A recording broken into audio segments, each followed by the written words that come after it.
안녕하세요. 글로벌 리포트 장량입니다. 지난 화요일 치러진 대통령 선거 결과가 아직까지 미궁 속인데요. 오늘 저는 미국 대통령을 상징하는 곳이라고 할 수 있는 백악관 앞에 나왔습니다.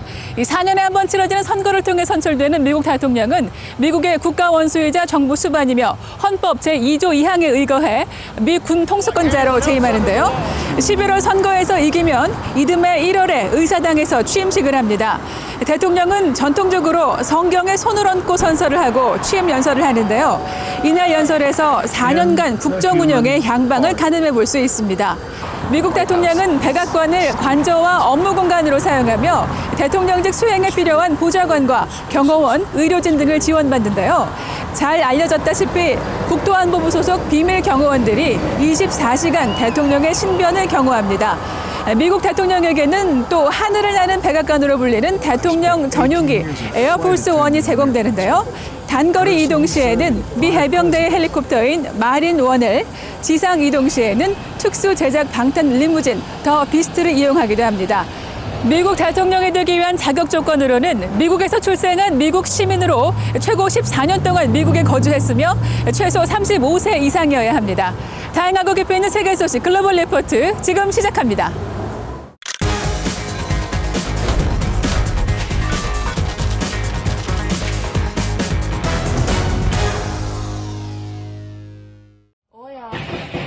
오스트리아 수도 빈에서 지난 2일 테러로 추정되는 총기 난사 사건이 발생해 이번 주 주요 해시태그에 올랐습니다.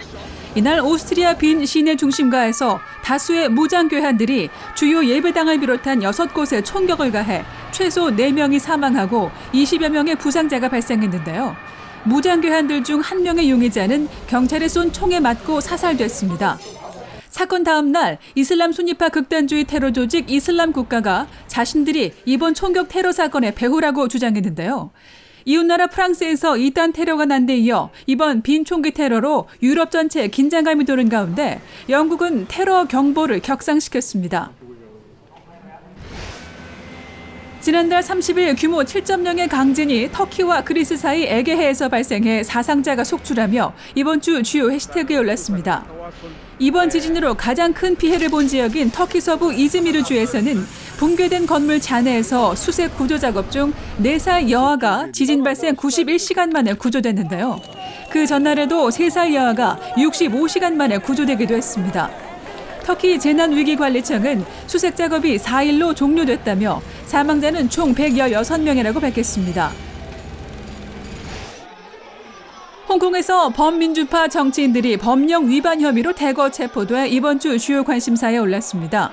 홍콩 경찰은 지난 5월 8일에 열린 입법회 회의 중 벌어진 소란에 대해 법령 위반 혐의를 적용해 현재까지 8명의 야당 정치인들을 체포했는데요. 야권에서는 황당한 정치 탄압이라며 이를 규탄하고 나섰습니다. 마이크 폼페오 미 국무장관 또한 이번 체포는 정치적 목적에 의한 법 집행 남용이라며 성명을 냈는데요. 중국 외교부는 홍콩 문제에 미국은 개입하지 말라고 경고했습니다. 신종 코로나 바이러스 사태가 좀처럼 수그러들지 않고 미국의 누적 확진자 수만 950만 명에 육박해 이번 주 주요 관심사에 여전히 올랐습니다. 미국에서 지난 4일 하루 만에 신규 확진자 수가 10만 명이 넘게 나오며 역대 최대를 기록했는데요.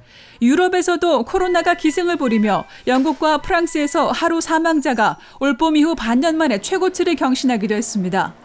이런 가운데 세계보건기구 WHO의 테드로스 게브리에수스 사무총장이 최근 코로나 확진자와 접촉한 것으로 나타나 2주간 자가격리에 들어갔습니다.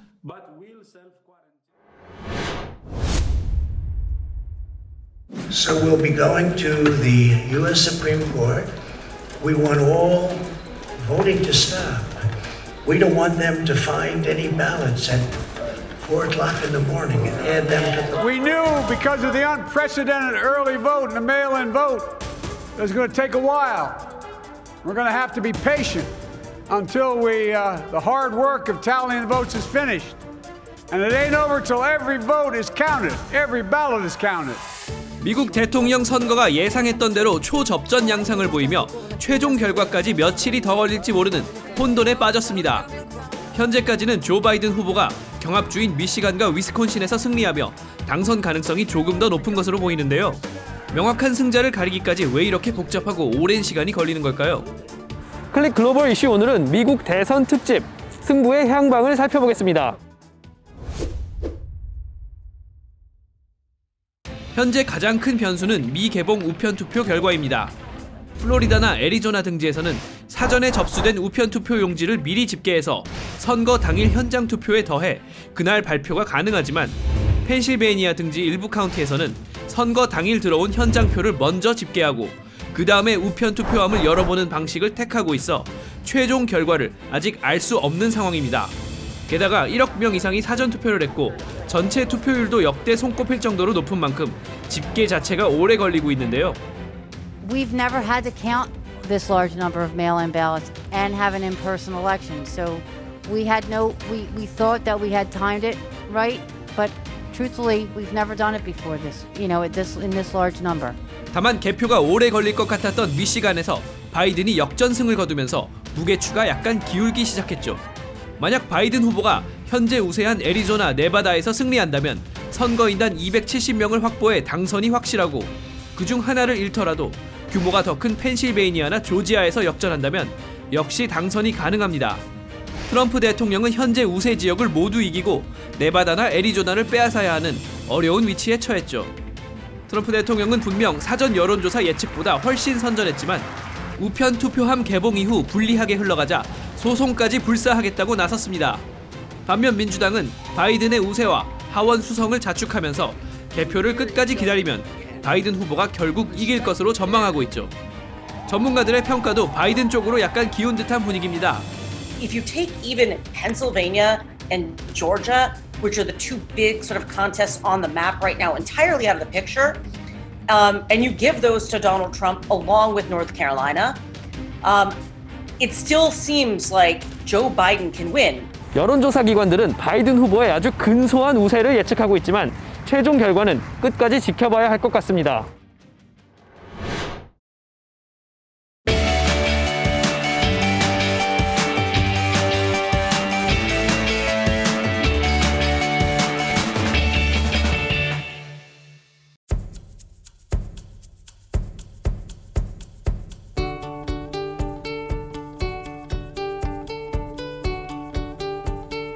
I am hoping that we continue peace. I hope we don't go into any wars in the coming 4 years, and just for continued economic success. I mean, currently we're doing all right, and I think that we should continue an upward trend. So I expect economic growth, another plan for healthcare for everyone, and I'd like to see everything open back up. I'm not about the lockdowns. We can control this virus. Economic growth, policies that support economic growth. So I'm voting for freedom, liberty, and equality of opportunity for all Americans. And I hope that that's what our future is and brings us together. That I'm for everyone being treated equally before the law and having equality of opportunity. Hopefully they can keep the taxes where they're at, or lower them. That'd be even better. And bring the troops back and get us out of a bunch of foreign wars that we don't need to be in. The environment is one of the most important things to my children. Civil rights. So all those things that are most important to me.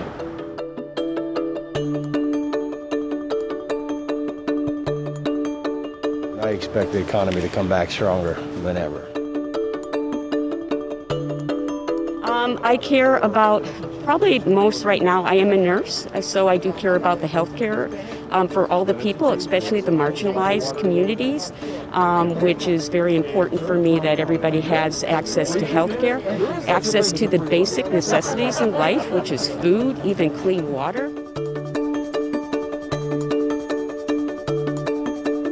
My main issue is the environment and what's happening with our lack of caring, quite frankly. And so the economy obviously is a big piece, but top of the list is actually the virus and how that's not been approved. If you look at other countries, And I would, you look at New Zealand, you look at Australia, you look at Korea, South Korea, places like that have done a really remarkable job in containing the virus. But yet in this country, it's all been politicized.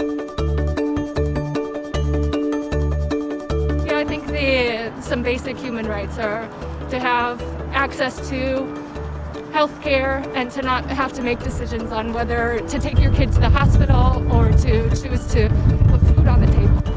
We want to unify the country more. We've seen a lot of division and hate happening right now. We'd like a better future for this one.